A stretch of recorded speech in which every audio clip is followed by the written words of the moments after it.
السلام عليكم، اخباركم ايه؟ هتكلم معاكم في الفيديو بتاع النهارده بخصوص ان خزينه الزمالك ممكن تنتعش بمليار جنيه او اكتر خلال الشهور الجايه.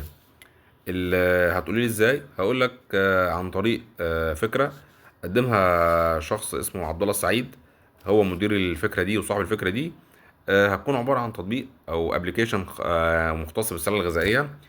ولما جيت طرح فكرته قال ان جمهور الزمالك بيوصل عدده لمليون مشجع او اكتر كمان. فهيبقى عباره عن ابلكيشن سلع غذائيه. هينزل وهيطرح باسم نادي الزمالك. وجمهور الزمالك هيبتدي يشتري السلع الغذائيه من خلال الابلكيشن ده. يعني وبيتكلم بيقول ان اقل مثلا حاجه هيجيبها في الشهر مثلا 3000 جنيه. ال 3000 جنيه دي ممكن توصل لو حسبها على مليون واحد من الجمهور هتخش في سكه ارباح هتتعدى من 2 ل 3 مليار في الشهر.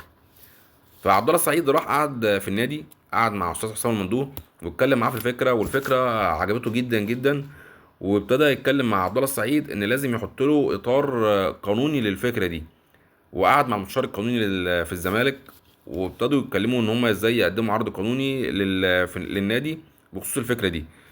وعبد الله السعيد راح مدير التطبيق، مدير الابلكيشن، راح قعد برضو مع وزاره الشباب والرياضه، ومساعد الوزير قعد معاه وبرضو رحبوا جدا بالفكره. وابتدوا يحطوا له شكل قانوني للفكره عشان يقدمها لنادي الزمالك. كده ناقص ان عبد الله السعيد هيقعد مع المستشار المالي للزمالك وهيقدم الرتوش الاخيره للتطبيق ده، ويتم بعد كده الموافقه عليه. وعبد الله السعيد قال لو لقى ان في تاخير في الموافقه هيبتدي يطرحها بتطبيق ابلكيشن للجمهور. يعني هيشيل لوجو الزمالك عشان طبعا ما تبقاش في مساءله قانونيه، ويبتدي يطرحها للجمهور. وبيأكد ان الفكره دي هتدخل الزمالك شهريا ما لا يقل عن 2 مليار جنيه.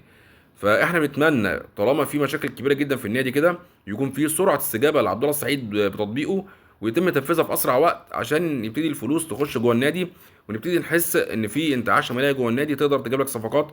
اللي انت بسبب الانتعاشه الماليه اللي عند قله الموارد الماليه اللي عندك عملت يجي اسكواد سيء جدا في الانتقالات اللي فاتت واللي فاتت والانتقالات الحاليه. فنتمنى سرعه الاستجابه لعبد الله السعيد في التطبيق بتاعه ده. السلام عليكم. عايز اعرف برضو رايكم انتوا شايفين الفكره دي فعلا هتقدر تنجح جدا مع نادي الزمالك، ولا شايفين الفكره دي ممكن زي اي فكره قبل كده كان بيتم طرحها وبعد كده فجاه بتختفي؟ انتوا شايفين الفكره دي هتبقى تمام ولا مش هيحصل فيها اي حاجه؟